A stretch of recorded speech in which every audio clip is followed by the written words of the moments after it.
everybody, Josh Sigurdson, World Alternative Media here, and of course we are joined here in Bozeman, Montana by the dollar vigilante himself, Jeff Berwick. And altogether great guy and someone I've been happy to know for a couple years now. Thanks for joining us again. My pleasure, Josh. Now, Bitcoin, Ethereum, and STEEM have been really on my radar lately, and by far my favorite of the cryptocurrencies. What are your favorite, and what do you attribute their success to? Well, it's definitely been fascinating, the cryptocurrencies. Even 6 months ago, no one even knew anything about any of these things, and now they're $100 billion market, or over $50 billion just in the alternative coins aside from Bitcoin.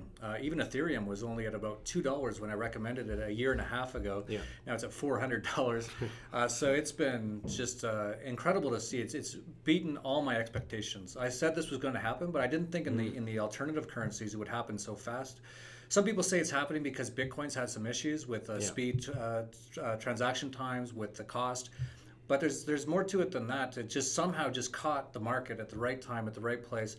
And now there's literally hundreds of cryptocurrencies coming out. It's impossible to keep track of them all. But I still consider Bitcoin to be by far the best. It's the gold standard of cryptocurrencies. Nothing even comes close. So what do you think of the coming hard fork?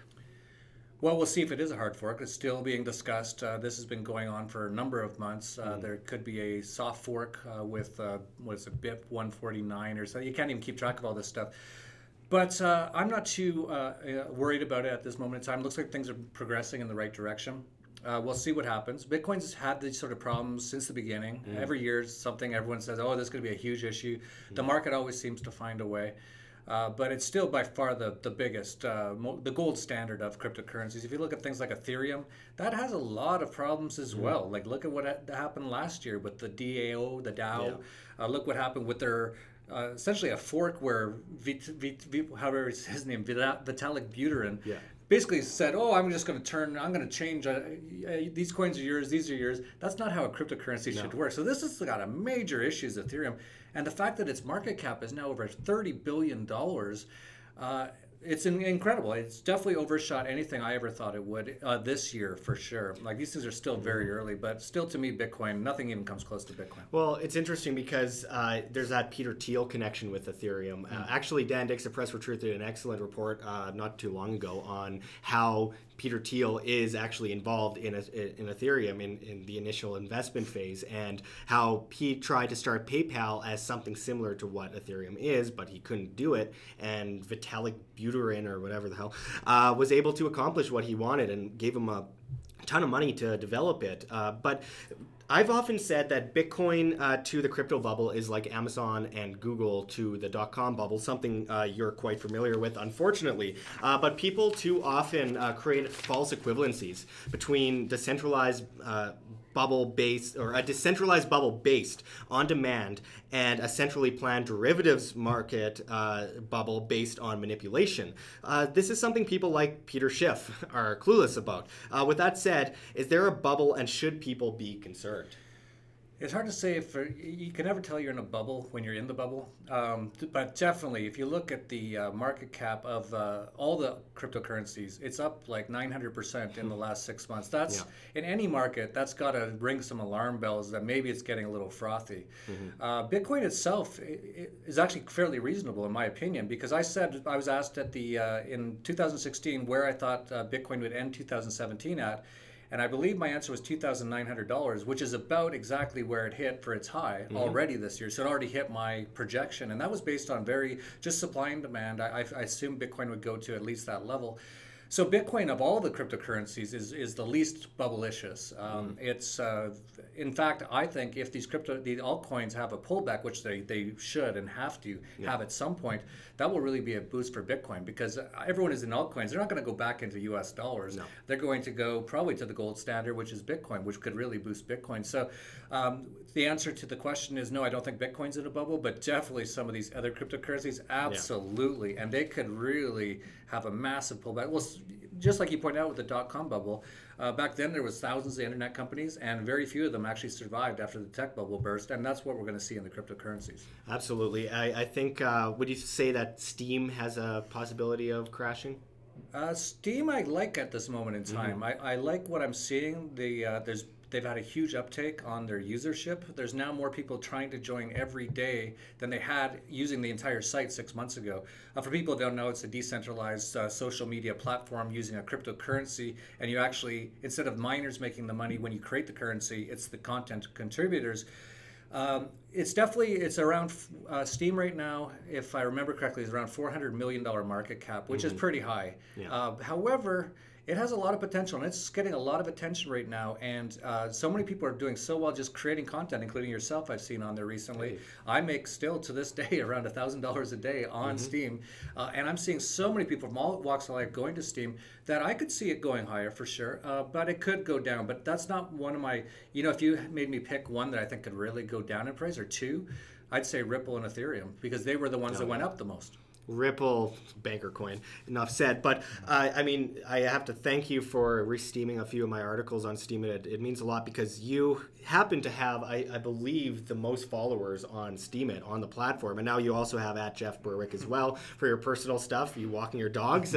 We all enjoy seeing Jeff I make $500 a day walking my dogs. It's incredible. People have to get on. It's not a Ponzi scheme. You don't have to put money into it. You can make money if you have something interesting to say and you have individual demand. Now, I'm a big fan of gold and silver. Once the market manipulators go down in the crash, silver and gold will certainly prevail well as a wealth insurance. How important is diversification between precious metals and cryptocurrencies, and how much should one put in each? Yeah, that's the thing that's, I get attacked a lot by gold and silver bugs because I love Bitcoin so much, but I also love gold and silver. And in fact, in our newsletter at the $1 Vigilante, our recommendation is 95% in gold and silver, 5% in cryptocurrencies. A lot of people don't know that. They just assume because I love Bitcoin so much, but I do love it. But it's still very young. Bitcoin's only 8 years old right now. All these other cryptos like Dash and Monero are only like 2 years old. Anything could happen with a lot of these things. So to put, anything could happen. It's still very young. So to put all your assets into it, although you might become a trillionaire, you could also lose everything. It's totally possible. These things are very new. Anything could happen. Even things like quantum computing pose serious risks to things like Bitcoin. And as well, if they turn off the internet or whatever, and Theresa May, the prime murderer of the UK, is already saying we got to limit the internet. Even Donald Trump, the globalist, Jesuit-trained Donald Trump, has come out and said we got to talk to Bill Gates about how we close off the internet. The internet kill switch is going into Congress every year. They're realizing they're losing control of the narrative to things like alternative media like yourself, and they're also losing control of money.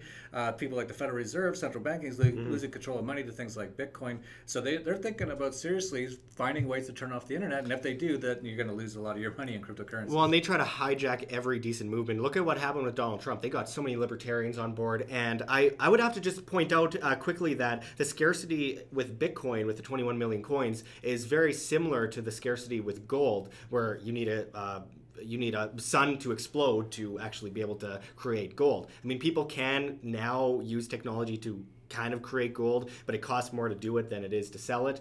But people give Bitcoin a hard time because they think it's digital, and I don't want to be involved in that. I understand where they're coming from. However, people have to see the scarcity of something like Bitcoin versus gold and see that the demand is there, and as scarcity gets more greater, there's going to be more value to it, and it could just keep going up as for many decades to come, technically. Well, it's also the benefits of using Bitcoin.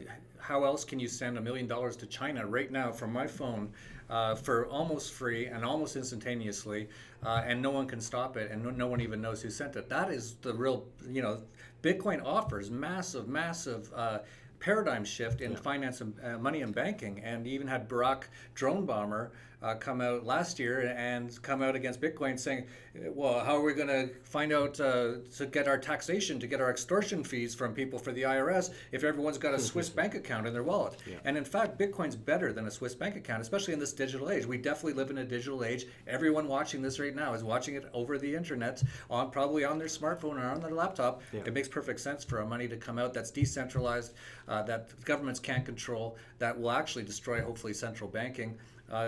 Gold and silver bugs obviously hate central banking, they should be 100% behind Bitcoin, because Bitcoin can destroy the central banks, whereas gold and silver can't as much. Well, it's interesting because while decentralized cryptos are amazing, innovative, and very likely the future of the free market as we know it, we're facing down the barrel of the globalist cashless society being pushed by countries throughout the world in an attempt to push us all into the SDR world currency, special drawing rights, where all transactions are monitored and people are entirely enslaved to the banking system. Are you concerned about the centrally planned cashless society, and what should people understand about this technocratic implementation?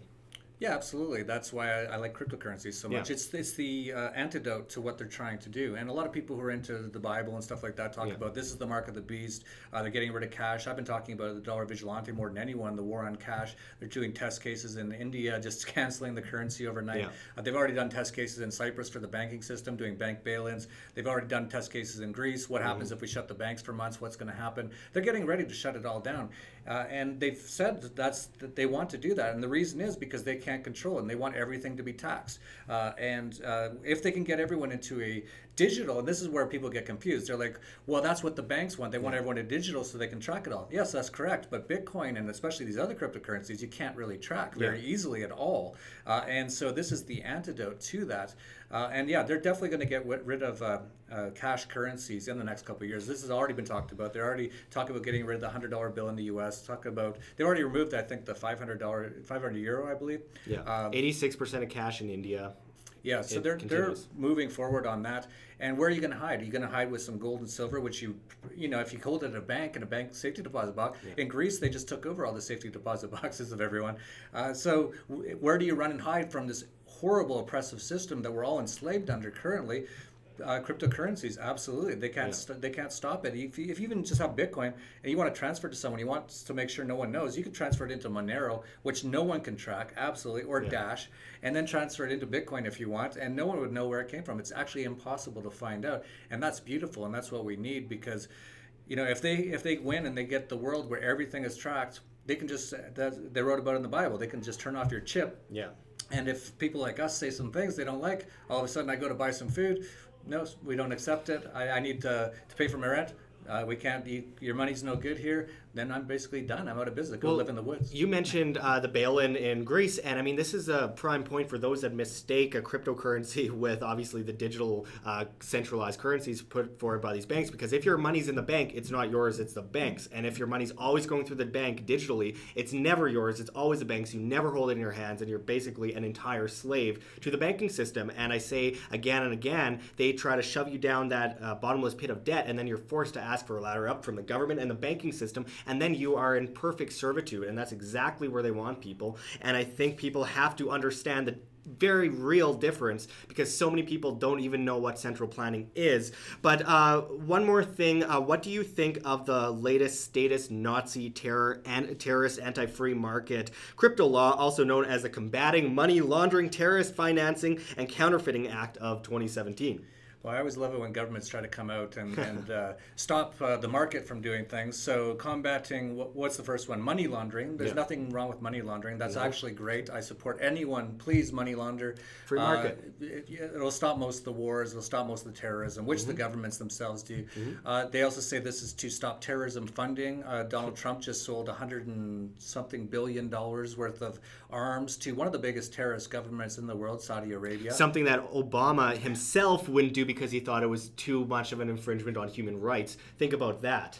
I mean, that's a big one, and these people that came out against Obama should be coming out against Trump for the very same reasons and be consistent. Oh, absolutely. But you know, people are trapped in this left-right paradigm that they've been brainwashed into through their 12 years of government indoctrination camps and their Pledge of Allegiance and their government television programming at night. But the third part of the thing they say they want to do this act for is to stop counterfeiting. Well, the biggest counterfeiter in the world is the Federal Reserve, who counterfeits trillions of dollars every year, makes up new money out of nothing, and gives it to their friends, their banking friends. So every single thing they say they want to stop, that they are the biggest providers of those things.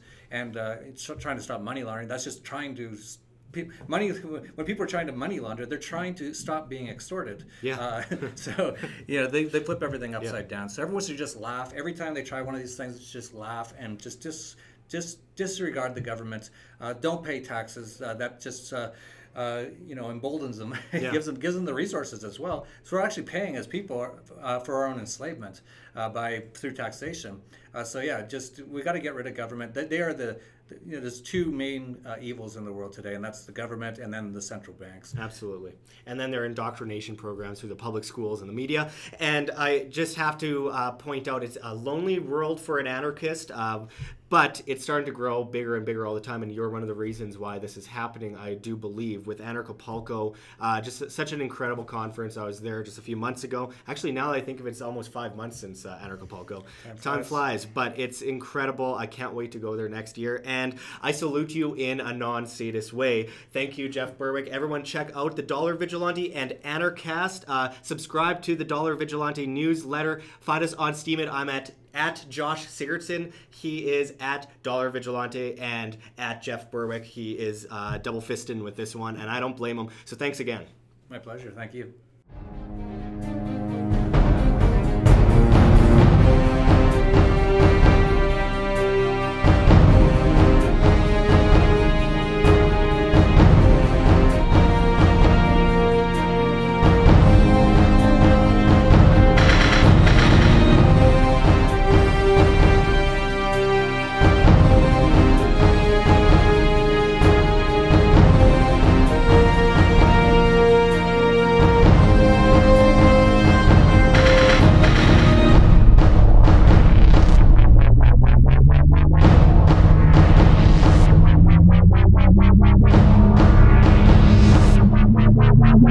Wow.